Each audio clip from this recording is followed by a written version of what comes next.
Hello guys, welcome back to my channel and welcome to the series of deploying on AWS Cloud by using Terraform, a practical guide. So in today's tutorial, we are going to deploy a serverless Python application onto AWS Cloud in AWS ECS Farget. Now, to implement this tutorial, I have actually segregated this into 4 different parts, that is 4 different sections. As part of section 1, first we are going to build our app.python file, and we are going to include all the ports into it. We are going to include our HTML code, which is going to be our landing page. Now, as part of section 2, in section 2, we are going to build this specific file by using Docker container along with our Docker file. And once the image is created out of it, we will test that image locally to understand if our landing page as part of that Python application is loading or not. Now, as part of section 3, we are going to deploy AWS networking landscape. What I mean by that, as part of AWS networking landscape, we would be deploying VPC. Then inside that VPC, we will be having our public subnets. Inside that subnet, we would be having a route table. We would be associating it to the internet gateway so that we have the public traffic coming in and going out. So these all networking part we are going to cover in section 3. Now, in section 4, we are actually going to implement our AWS ECS Fargate implementation, in which first we would be creating the AWS ECS service. Then we are going to create the AWS ECS task definition. What is task definition? As part of the task definition, we define that the containers that we are going to run, from where it is going to get the image. The image that we are going to create, we are going to push that image onto AWS ECR. And while our Terraform code will run, it is going to fetch that image from Amazon ECR as part of that task definition, and it is going to spin up the container for us, which would be running as a Fargate container in the ECS cluster. So without wasting much time, let's jump on the screen and see what we have in the tutorial for today.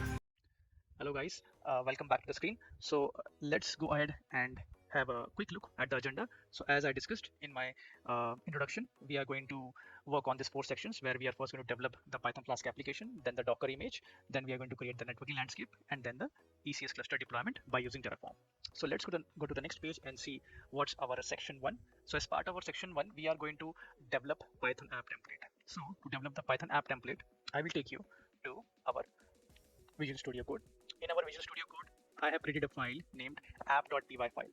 What this app.py file is going to do, it is going to import the Flask library. Once it is imported, I have defined the name of the app for the Flask, and over here I am defining a function in which I am providing the HTML content for the page that I'm going to display. So if you see, this is the entire HTML content that I have added as part of this specific code. So at the end, what we're going to do is we are going to return the rendered string of the HTML content. So the rendered template string that we're going to return, it is going to return the HTML content. And last but not the least, in the main function, we are calling it back. And while we are running the specific function that we have written, we are using another method, that is app.run, in which we are mentioning that we are going to have our port 80. Okay, and the host is traffic from anywhere. So that is the first part of developing the Python Flask application. Let's jump back to our screen and let's see what's our part 2. So as our part 2, we are going to build a Docker file. What this Docker file is going to do is, this Docker file is going to install all the dependencies required to run this Python Flask application as part of the container that we are going to run. So let's jump back to our console. I will open the Docker file. So in Docker file, you will see that we have used the Python image. This is the lightweight image with all the required Python libraries installed as part of the image. Over there, we are defining the working directory in the container, where it is /app. Then we are copying the application file to the container. So over here, the application file, that is app.py, we are copying it to the /app folder that we have created as a working directory. Then we are going to install the dependencies, and in dependencies, we are just going to install the Flask framework. Then we are going to expose the Flask app to port 80 as part of the container. So host mapping and the container port mapping, we are going to do both of them. So now over here, as part of the command, we are going to run the application as part of this Docker. So as soon as the Docker will spin up, the first command that it is going to run the application by default. So that is our section 2. So let's go back to our screen. Now let's see what we're going to do. So at the current moment, we have our application file, that is a Flask application. We have our Docker file. So now our next step is going to be, we will actually create an image, Docker image, out of this Docker file that we have created, and we will test that image locally before we deploy that to AWS Cloud.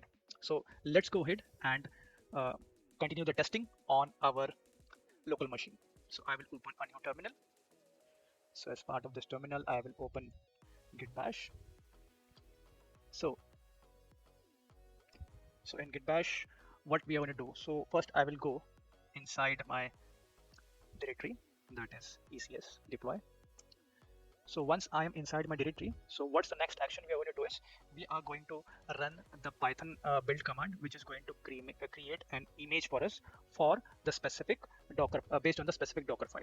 So I will write the command docker build -t,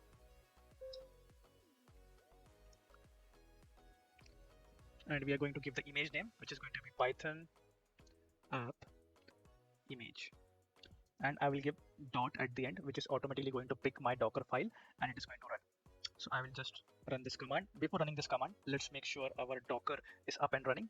So here is our Docker that I have installed on my desktop. So you can see it is up and running. So let me just go ahead and run this command. It's building the image and it's taking some time. Yes, so it took 4.8 seconds to complete the build. So now the build is completed. So let's run the docker images command to see if our image has been created successfully. Absolutely. So here is our image, which is having the size 67.4 MB. So what's our next step? So now as our image is been built by using Docker, the next step is to spin up a container by using the image that we have just now created, our custom image.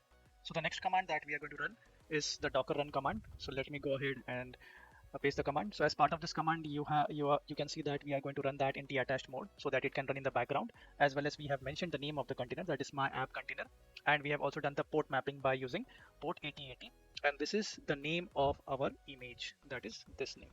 Okay, so let's go ahead and run this command.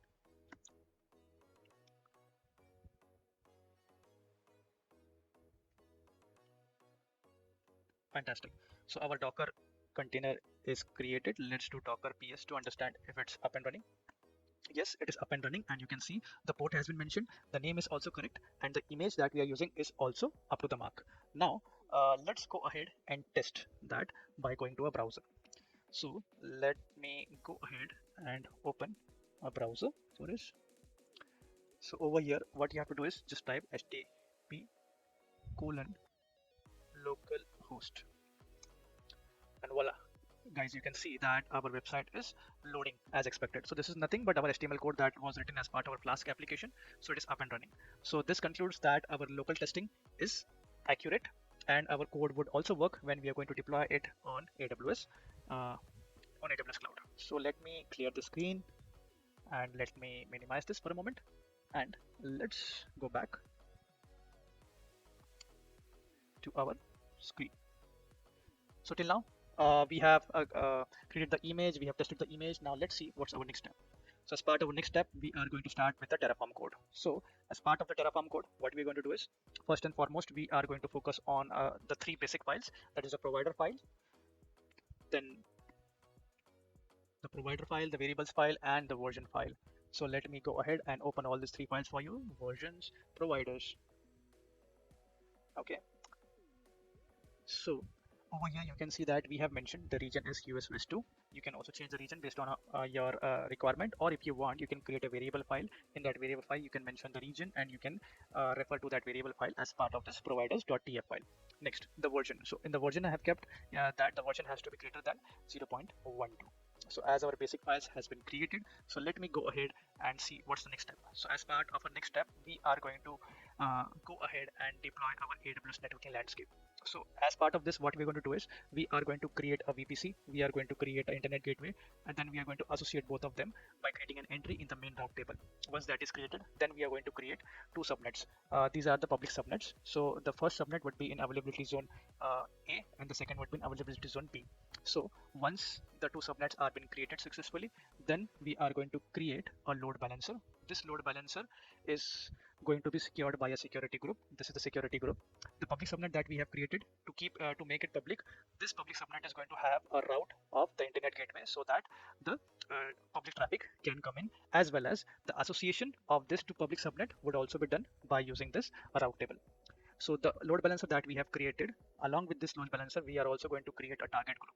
So this target group is going to get associated with the, what I would say, the ECS task containers, that is the ECS Farget containers that we're going to create. So later on, when we are going to implement the ECS service, it is automatically going to fetch the connection of the IP addresses of the ECS task, and it will be associated with the target group. So as part of an AWS networking landscape, we are going to implement all this stuff. So let's jump on the screen and see what all we are going to implement. So let me just close this to file, and let me open our main.tf file and maximize it. Okay. So guys, first and foremost, we are going to create a custom VPC. This custom VPC is going to come with a tag custom VPC. But before doing that, we will also make sure that nothing is already been created. We will cross verify, and we will also check once we have implemented if it is implemented successfully or not. So first and foremost, we are going to create a custom VPC. This is the resource for custom VPC, where you can see we have enabled the DNS support as well as the DNS hostname, because we have to enable the public IP addresses as part of this VPC. Then next is creating the internet gateway. So over here, guys, you can see that we have created the internet gateway, and as part of this providing this VPC ID, this associates this specific internet gateway to the VPC. Now moving forward, we are going to create two public subnets. The first public subnet is going to be public subnet 1. I will just expand this. So over here, I have mentioned that it is going to be in US West 2A, and the other one is going to be in the availability zone US West 2B. And I have also provided the CIDR block for the same, for the public subnet 1 and public subnet 2, which is different. It should not be the same. And I have mentioned a special argument over here, which says that we have to have IP addresses available as part of this public subnet, that is the public IP addresses. Now going forward, so this is what we are going to create a public route table. This public route table is going to be created as part of our custom VPC, and over here you can see that we have provided a route for our internet gateway, which makes it public because it allows the public traffic to come in. Now moving forward, so now we have created, I will just go back to the screen. So now we have created the public subnet, public route table, public subnet, public route table. Now it's time to associate this public subnet to the route tables. So for that, we have created this resource. If I go back, so see, this specific resource is going to create the association between our public route table. Yeah, it is going to create association between our public route table, and it is going to, yeah, see, public subnet 1. And the same way, the second entry is going to create the association with the public route table 2. So both of this route table, both of this subnets would be associated with our route tables. Okay, so this is one route table and which has been associated. I have just bifurcated on both the side to show you guys, but this is just one public route table that we have created. Okay, now let's move forward and let's see what we are going to create next. So next, guys, we are going to create a target group. This is the target group. So the target group that we are going to create, as part of this target group, we are going to keep the port 80 open, and we are going to open the and keep the protocol as HTTP. In this, it is going to be created as part of our custom VPC, and the target type I have kept it as IP. Why IP? Because the ECS containers which are going to spin up by using ECS Farget, these are going to be associated with our AWS load balancer target group. Now the health check. So as part of the health check, I have defined the threshold, interval, port, protocol, matcher, timeout, and unhealthy threshold, so that how many times it can try. Now going forward, what we are going to see next is we are creating a security group in which I am opening both the ports. If you want, you can use 443 as well as you can use 80 to connect to your EC2 application, but at the current moment 80 has also been mapped as part of our container, so better use port 80. If you want to make any changes, you have to make the changes onto the port of the container 2. Now moving forward, what's next? So next we are using a data resource.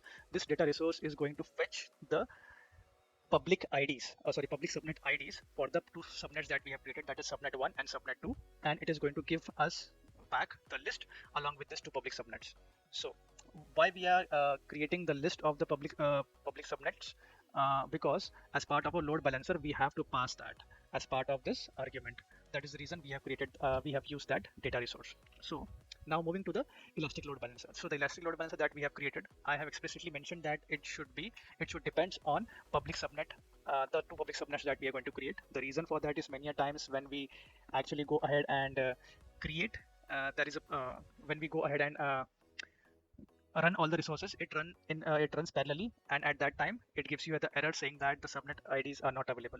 So depends on, make sure that once the subnet ID is completed successfully, then and only then it is going to create the elastic load balancer, which is reducing the error opportunity that might come up while the code runs parallelly. Now in security group, this is the custom security group that I have showed you above. We are going to use the same that we have created, and the subnets we are going to use the public subnet IDs. Now, as part of the load balancer listener, this load balancer listener is going to do it is going to do is whatever traffic which is coming into the load balancer, it is going to route that specific traffic to our target group. So to do that, we have created a load balancer listener. In that, you can see the protocol 80, the same protocol that we had in the target group. Then as part of the default action, the type, we are forwarding the traffic to our target groups. Okay, so that's what we have as part of our as part of our AWS networking landscape. So for the further part, what I will do, I will just go ahead and comment it out now. So before going further, let's once have a look at our account to understand if anything is up and running. So guys, we are back on our AWS console.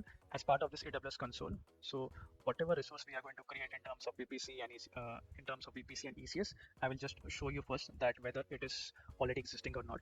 So I will first open the VPC console. So as part of this VPC console, you can see that if I open VPCs, so guys, you can see there is the only default VPC. We don't have any existing VPC.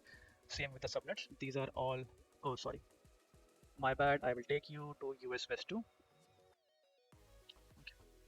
So we are right now in the US West 2, and now if I go to VPCs, you can see there is only default VPC, subnets. There is only default subnets, route tables. We don't have any public route table that we have created. Internet gateway, we have the default internet gateway.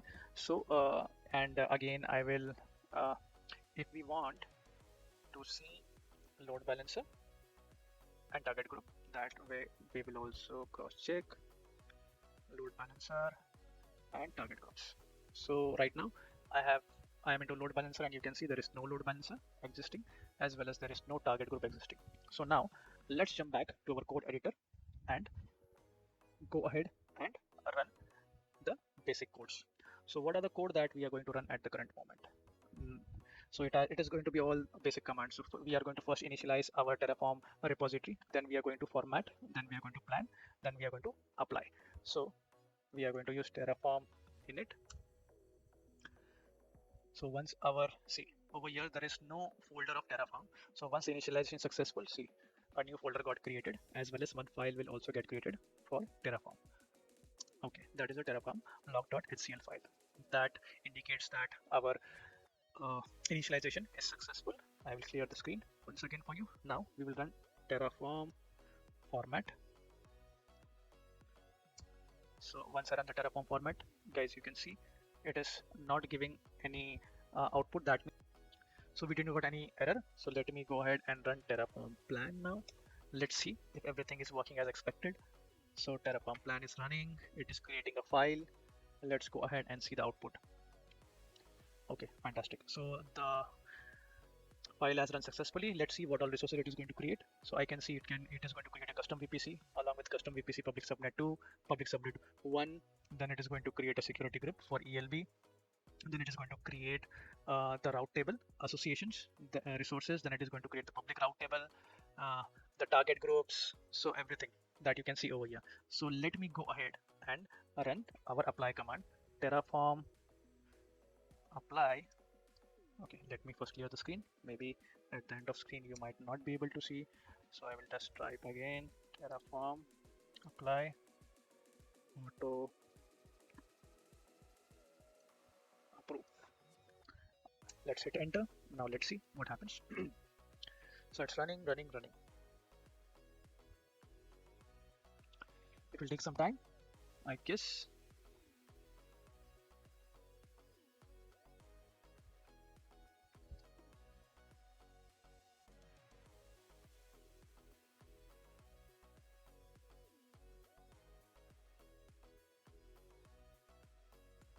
So guys, it took around 3 to 4 minutes, and finally all the resources have been created successfully. So let's go ahead, jump to our console and verify what all has been created and what not. So first we are going to go to our VPC console. I will refresh this, and here you can see our, oh sorry, that is not the VPC console, my bad. So first we will go to our VPC console. You can see our custom VPC has been created. If I click on this is our custom VPC, where you can see our DNS hostname is enabled as well as the DNS resolution. Now if I go to subnets over here, you can see, if I refresh, our two subnets has been created, public subnet 1 and public subnet 2. Now if I go to route tables, I will refresh and you can see that our public route table has been created and it is explicitly associated with the two subnets. If I click on this, you can see there is one route for the internet gateway and there is one route for the traffic locally, as well as subnet association. You can see that public subnet 1 and 2 is being associated appropriately. Now we go to internet gateway. Over here we can see that when you see this VPC ID along with the internet gateway, that means that your internet gateway has been associated by using the main route table. Now as all these things are in place, so let me just also go ahead and refresh this. So guys, over here you can see our load balancer. Okay, it's not displaying. If I will see, our target group is also not, and the reason for that is I was checking that into US East 1. So let me just go back over here. I will go ahead and open the load balancers as well as the target group. So guys, over here you can see, let's refresh. Yes, our custom ELB has been created successfully. It has the listener been created and this listener is associated with the custom target group. Over here this is our custom target groups, and right now you will see it is not having any registered targets. As soon as we go ahead and create our ECS Farget and host our application, you will see the targets being registered over here. So now let's jump back to our Visual Studio Code once again. I will minimize this and we are now going to focus on our next part.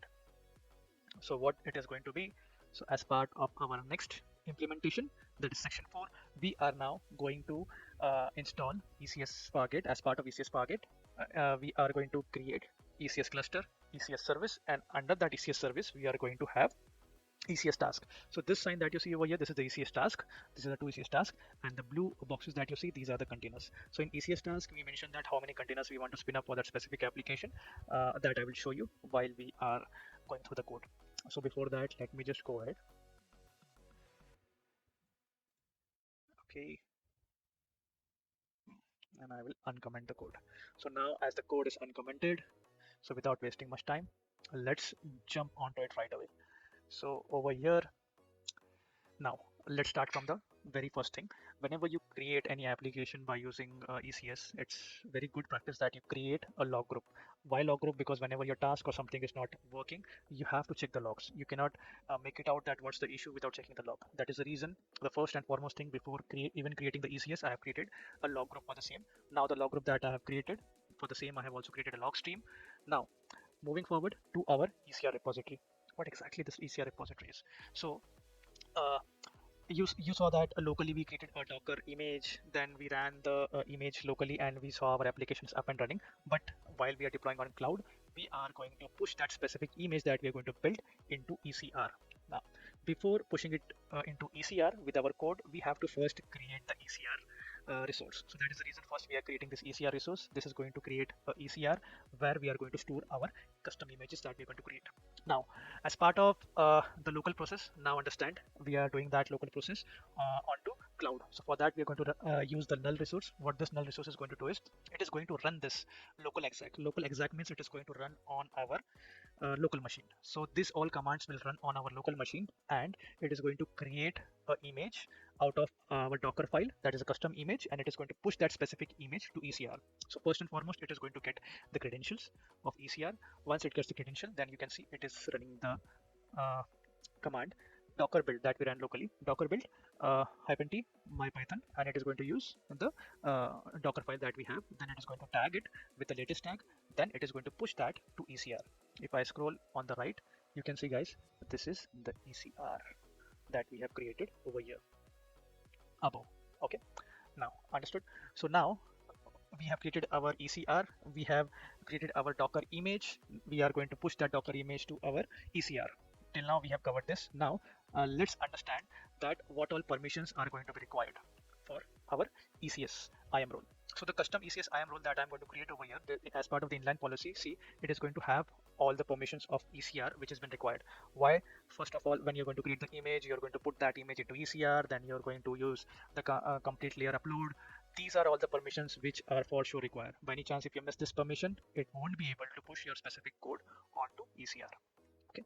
So that is the reason we have created, and along with that we have also added CloudWatch log group permission. So in case anything goes wrong, it can be well documented into the log group by creating a log stream, and it can put the logs or the events.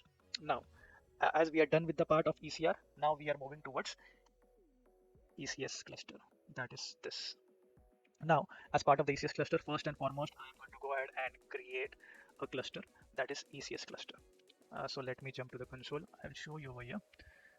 Okay, where is ECS? Yes, this is ECS. So right now guys, you can see there is no cluster which has been running. So how the hierarchy is, so if I take you to Amazon ECS service itself, over here you can see that we have clusters. So as part of this cluster, first and foremost we are going to create a cluster named my ECS cluster. Once the cluster is created, so we are going first and foremost going to create a security group. What the security group is going to do is, the security group is going to hold all the correct permissions so that it can pull the image from the ECR and it can run that image as part of that specific task when we are going to run the container. So that is the security group that we have created, where we have AT port as well as we have egress traffic.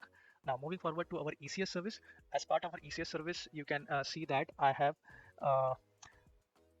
associated this ECS service to our cluster. So first we create the cluster. Under the cluster we have our ECS service, and then in this ECS service we are having these arguments where we are defining our cluster, we are defining our class definition ARN, our launch type. So as I said, we are going to use Farget, and the desired capacity of the task that we are going to run is only one. Okay, apart from that, in network configuration, so this ECS service that we're going to run, it is going to run on our subnets that we have into multiple availability zone, and we have associated the security group task permissions for the same, so it can be connected. Now from the load balancer configuration perspective over here, the load balancer that we have created, I am going ahead and associating that, and I'm also providing the container port, that is port 80, and I have kept depends on. The reason for that is, if our load balancer is creating parallelly, when you run the entire code together, right now I have broken this code into two parts, but usually when you're implementing it, you run it at one go. That is the reason depends on exist over here. Till the time the AWS load balancer listener is not going to get created, or the load balancer, it is not going to run this specific part of the code. That is the reason I have created a dependency over here. Now coming to the main part, that is a task definition. Now as part of the task definition, you can see again I have given depends on. What is depends on? So to run the ECS task definition, you have to make sure that you have an image which is residing in ECR. If it is not, it is going to throw an error. That is the reason I have given a dependency onto the null resource that we are creating over there to push to build the Docker image and to push that image to ECR. And over here in the runtime platform, I am mentioning the platform for the Farget as well as the CPU architecture. Now in network mode, I am saying that we are going to run it onto the on VPC level, and it should be compatible with the Farget. Okay, then the task role ARN, so it is the role that we created for the ECS. We are using the same role once again over here, as well as for the execution also we are using the same role because it has all the appropriate permissions that we require. Now going to the container definition, as part of the container definition, in the image we are passing the ECR image that we have, so it is going to automatically fetch that, and again the latest image. So whenever there is a new image which is going to get pushed, it is going to pick the latest image. Then as part of the port mapping, this is the container port, this is the host port, and this is the TCP protocol based on which it would be communicating. Now I have explicitly mentioned this. So guys, if you remember, I have created a CloudWatch log group, CloudWatch log stream. I'm using all of them over here. So over here, what I'm doing is I have actually configured the log configuration, because of which whenever the task is running and if it fails, so whatever errors which are there while spinning up that specific container or the task, it is going to log that in our specific log group, that is CB app, as well as it is going to be prefixed. The log stream is going to be prefixed with ECS, so it is easy for you to understand. So till now guys, I think the entire implementation architecture which is required is available now. So last but not the least, now I am going to talk about application auto scaling target. So we are first going to create the application auto scaling target, where the minimum capacity of the containers that we're going to run, it is going to be 1, and the maximum capacity is going to be 4. And I have mentioned the resource ID for the scale. The same, the scalable dimension as well as the service namespace. This is the advanced part guys. So I would recommend you to go ahead, read this code properly, because this is the kind of code that you have to implement in your organizations, because this is a real-time use case. That is the reason I am replicating everything that we do as part of our official implementation the same way. So the auto scaling application target, the auto scaling application policy, and the auto scaling. So there are multiple policies that I'm creating. So the first policy is for scaling out, the second policy is for scaling in, and this is the alarms that we're going to set. So the first and foremost thing, this we are using for auto scaling, the alarms for auto scaling. Now, last I will show you over here. So these are the resources which are going to notify. These are the alarms. So these are the alarms which are going to notify that we have to scale in or we have to scale out based on the utilization. What utilization? It is based on the CPU utilization. If the CPU utilization is more for the existing task, it is going to go ahead and it is going to expand it, right? Scale out. Now, same we have the criteria for scale in. So you guys can go ahead, and this is the policy that I said. So first you have to create a policy, then you have to create the alarms, and then you have to associate all of them together. So it is a complex topic which will take again a lot of time. So I am just dropping this code. Go ahead and explore it. You can directly copy paste this code if you are doing a company level implementation, and trust me, it is going to work like anything. So now our code is ready for deploying our ECS Farget. So without wasting much time, I will just go ahead. I will run Terraform format. If there is any formatting issue, we will come to know. If not, then I am going to run Terraform plan. So now Terraform plan. Okay. Inconsistency dependency log file. So it is saying, okay. That means we have to again run Terraform init.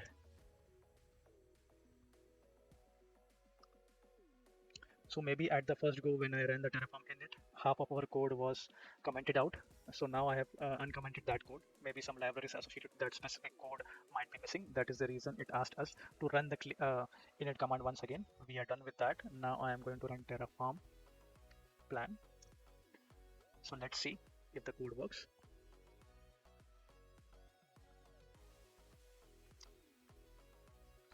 Yes, it's running.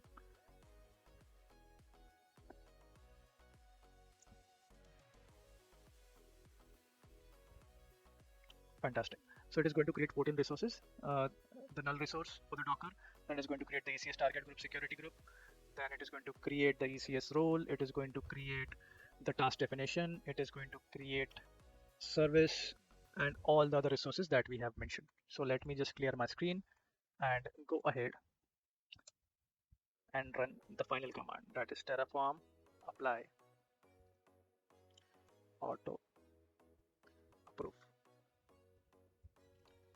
Yes, I think there is a mistake over here. I will just correct it. Yes. So now guys, our resources would get implemented. This takes some time because it takes some time to create, first build the file locally, get it pushed to ECR. Once it is pushed to ECR, then and only then it is going to be picked by our ECS task. So over here you can see that there might be a time duration of around 5 to 10 minutes. So right now in the output guys, you can see it has already executed our commands. So first it got the credentials, then it ran the docker build command, then it ran the other command, and it has already pushed, see, it has already pushed it to our file with this name. And that specific file that we have pushed, it is going to be used as part of our ECS cluster. So let's wait for some moment, and over here I can see login succeeded. See, transferring. This is our Docker file. Okay. So it has, the local exec is still running guys. See, login succeeded. So the first command that we run, it succeeded logging in onto ECR. Now it is building the image, Docker file. Still we are on local exec. See, so it was first creating the image got created, then it has pushed the image, and at the end you can see the latest image was been pushed. So the code has been successfully deployed. So let me just go ahead and jump on our screen. So right now we have our target group over here. It will take some time to register. I will go to ECS. Okay, so guys, you can see our cluster got created. Now as part of our cluster, we created one service also, that was my service.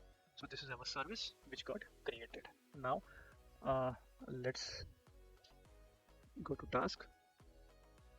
So guys, this is our task. It is again in running state. It is pretty fast. I was not expecting it to be so fast. So if I click this task, there might be a public IP associated with it for sure, and that public, this is the public ID 92.99. and if I go in target group, let me reload it. Now this target, this is supposed to be associated over here, and guys, you can see that it has been associated. At least one target has been associated. Okay, so what we are going to do now, if I go back over here, so we have our load balancer. Let me refresh it. Let me copy the DNS name, and let's see if our application has been deployed successfully and it is accessible from our application load balancer for the incoming traffic, that is the public traffic. It's taking some time. Oh, fantastic. So guys, you can see that we have successfully went ahead and deployed our Python Flask application over here. So guys, if you can see over here, everything is working as expected. If I play any of the video, see, it is playing. Hi guys. So here we come to the end of our specific tutorial, but I have something more to share for you. Just give me a minute, let me open that. So guys, whatever we have seen as part of our tutorial, you can see that everything is very well documented as part of my blog. So when I'm going to release the specific YouTube tutorial, along with that I'm also going to release the blog. You can see all the steps mentioned, that developing a Python Flask application, going ahead and creating the Docker app file, then once you do that, how you can test it locally, what commands you have to run. Each and everything is very well documented, as well as I have a Git repository where you can also go ahead and check the code. So the code would be fully functional, and if you have any concerns regarding the code while you're running, don't forget to mention that into the comments below. If you like the video and if you would like to have more real-time use cases which is actually being implemented in the companies, please let me know in the comments below. Bye for now. Stay tuned for my next video, which would be again a real-time use case. Thank you and goodbye.